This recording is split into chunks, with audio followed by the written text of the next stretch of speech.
તમારે અહીંયા શું શું મામલો છે?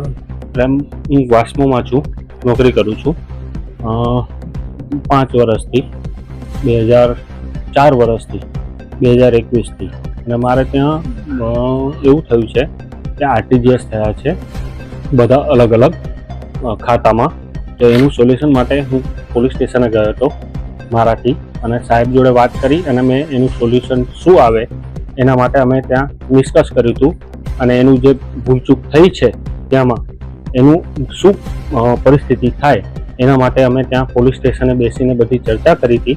અને એના માટે પછી જે સોલ્યુશન આવવાનું છે તે સોમવારે અમને બોલાયા છે મને, અને ત્યાં સોમવારે અમારે સોલ્યુશન કરવાનું છે કે ભાઈ આ જે પણ ભૂલ થઈ છે ખાતામાંથી, એ ખાતામાંથી શું સોલ્યુશન લઈ શકે એના માટેની બધી પ્રોસેસ અમારે 24 તારીખે મને બોલાયો છે ત્યાં પોલીસ સ્ટેશને, અને હું પાછો ત્યાં હાજર થવાનો છું. તમારા પર ચોખ્ખો આરોપ છે કે તમે ભ્રષ્ટાચાર કર્યો છે 1,40,00,000ની અંદાજથી. હા, એને લઈને એનો તો એના માટે જ હું સામેથી જ હાજર થયો હતો. એના માટે જ હું કે ભાઈ આમાં જો હું પેલો હોત, મારે ઓલું થયું હોત તો હું અત્યારે ઘરે ના હોત, હું ગમે ત્યાં ભાગી ગયો હોત. અતિ મોટી રકમ હોય તો કોઈ પણ ભાગી જાય.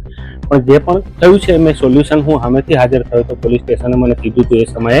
અને આનું સોલ્યુશન અમે સોમવારે લાવવાના છીએ, અને સોમવારે આવી જશે એટલે પછી હું આમાંથી મારું અહીંયાથી ઉજાગર થઈ જવાનું છું. ઓકે, કેટલી રકમ આશરે? 1,40,00,000 બોલે છે. ક્યારે થઈ તમારું? 18 તારીખે. હા હા, કેટલી રકમ આશરે?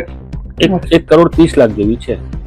અને જે પૈસા છે તેમાં તમે કેવી રીતના ઉપાડેલા, કેવી રીતના વાપરો?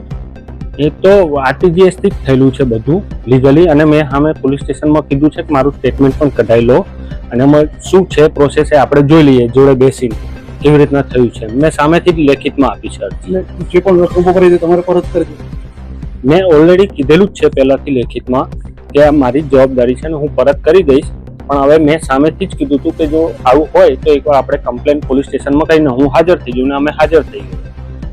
પણ આ રીતે તમે પૈસા જે સરકારી પૈસા ઉપાડી લો આ રીતે હા, એટલે યોગ્ય નહોતું.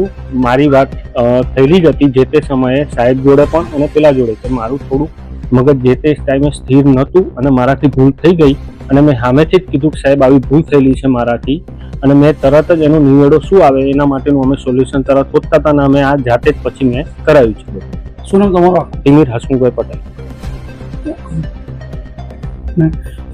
તમે શેમાં જોબ, તમે શેમાં કરો છો? વાસ્મો પાણી પુરવઠા પાણી પુરવઠો. અને શેની જોબ તમારી? એકાઉન્ટન્ટ.